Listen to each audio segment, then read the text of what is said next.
Today, Asara Teves is the yahrzeit of Hagoin Rav Moshe Shapiro, one of the greatest Bali Machshava of our time. He was born in Tafrei Sadihei in 1935, and he passed away on Yud Teves Tafshin Ayin Zayin in 2017.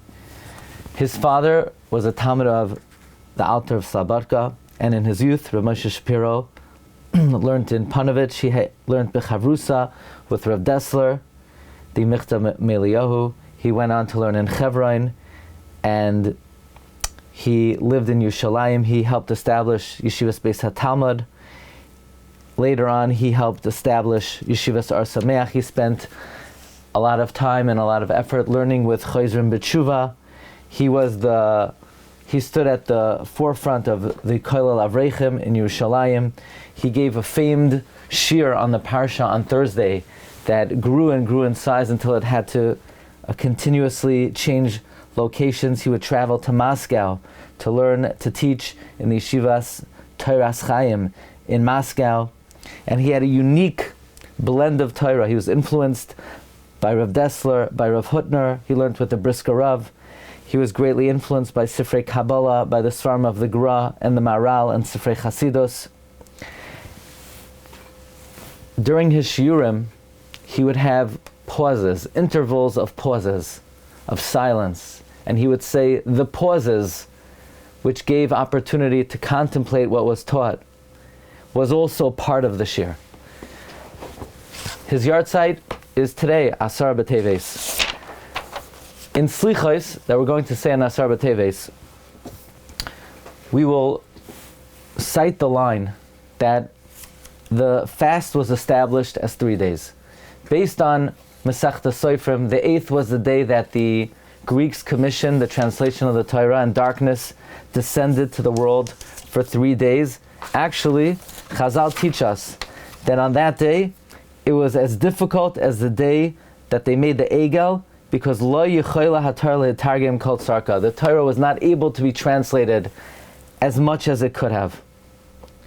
In Megillah's tightness, it says that darkness descended into the world for 3 days. On the 9th, it refers to the Ptira, the passing of Ezra HaSofer. Well, that's interesting. Ezra HaSofer. Many tzaddikim have passed away, and their days of Tanesim are not observed as national fast days. Only the passing of Moshe Rabbeinu, because that marked an end of Torah. Only the passing of Gedaliah, because that was part of the Chikam. What was so significant about the passing of Ezra? Furthermore, even though that's what's recorded in Masechta Sofrim, in Megillah's Tainus, it doesn't mention the Petira of Ezra. In fact, in Megillah's Tainus, it says the Chachamim didn't explain what the significance of the 9th was. However, we have a tradition that the significance of the 9th, it is the birthday of Oisei Ha'ish, of that individual who started Christianity.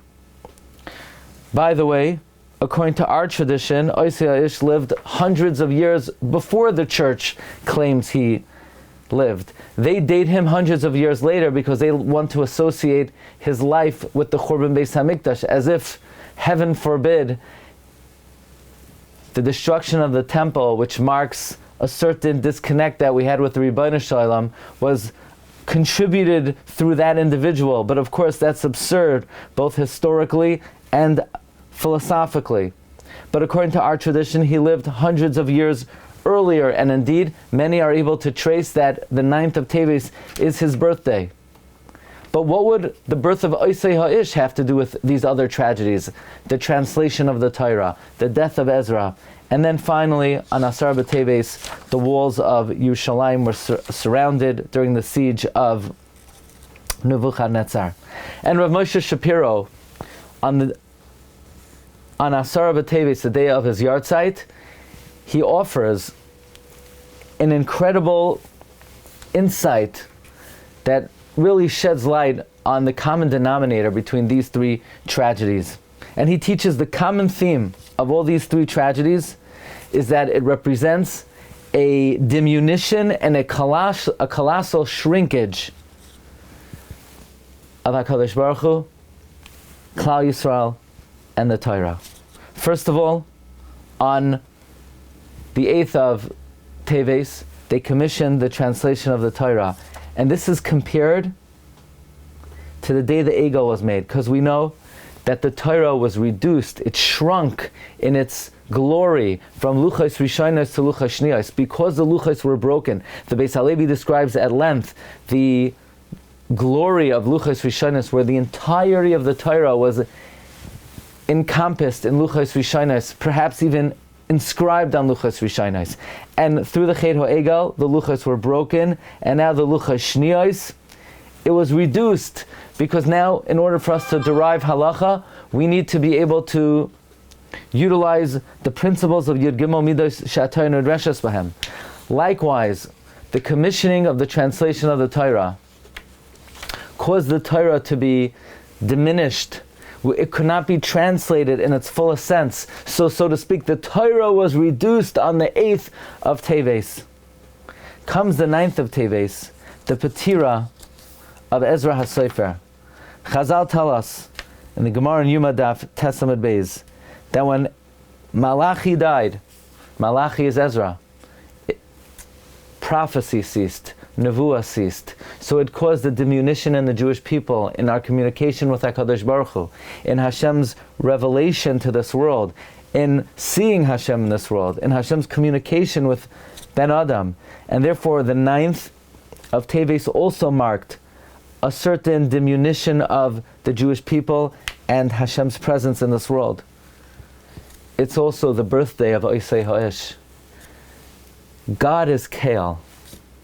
But when people worship man as God, man becomes Elil. You see, when you have the letters Yud Lamed at the end, when you add Yud Lamed to Kael, Elil is a diminished form, where you've completely shrunk the concept of divinity. Like the word Eitz is a tree, Atzitz, Yud Tzadi, is a miniature tree. It's in a pot.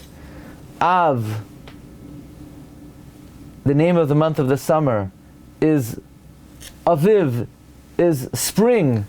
Av is the heat of the summer, but when it's in its diminished form, it's Aviv, it's spring. It's not as warm. The sun doesn't shine as intensely. So therefore, on the 9th of Teves, God was reduced in this world, Kiviyachal, through the birth of Oisei Ha'ish. So now, prophecy ceases, the presence of the Rebbeinu Shalom is reduced in this world. And of course, on the 10th of Teves, the walls of Yerushalayim were surrounded, the siege began, Nebuchadnezzar began to set siege to Yerushalayim, and the Beis HaMikdash, which is the seat of the Shechina in this world, the process of destroying the Beis HaMikdash had begun, and therefore the process of making HaKadosh Baruch Hu small and less recognized, Kiviyachal, in this world had begun. So there is a strong common denominator between the 8th of Teves, the translation of the Torah, which caused the diminution to Torah, the 9th of Teves, which marked the Patira of Ezra, but most importantly, it ushered in the end of prophecy, which caused the diminution of Hashem's presence in this world. The birth of Oisei Ha'ish, which also created Elil, a diminution of divinity. And then the 10th of Teves, today, which is when the siege began. This common denominator for these 3 days, the 8th, the 9th, and the 10th, sears these 3 days as days of tragedy, days of tightness, but La'asalavai will be transformed into Yemei Simcha for the Jewish people. So this is one of the great teachings of Ramosha Shapiro, and we know the Medrash teaches us on the day of the Patira of a Tzaddik, his Torah becomes ingrained into the hearts of his Talmidim. This is one of the great revelations of Ramosha Shapiro in being able to appreciate the profundity of the significance of Asara B'Teves and these 3 days. Yehi Zechrei Baruch, wishing everyone bracha v'hatzlacha and an easy fast.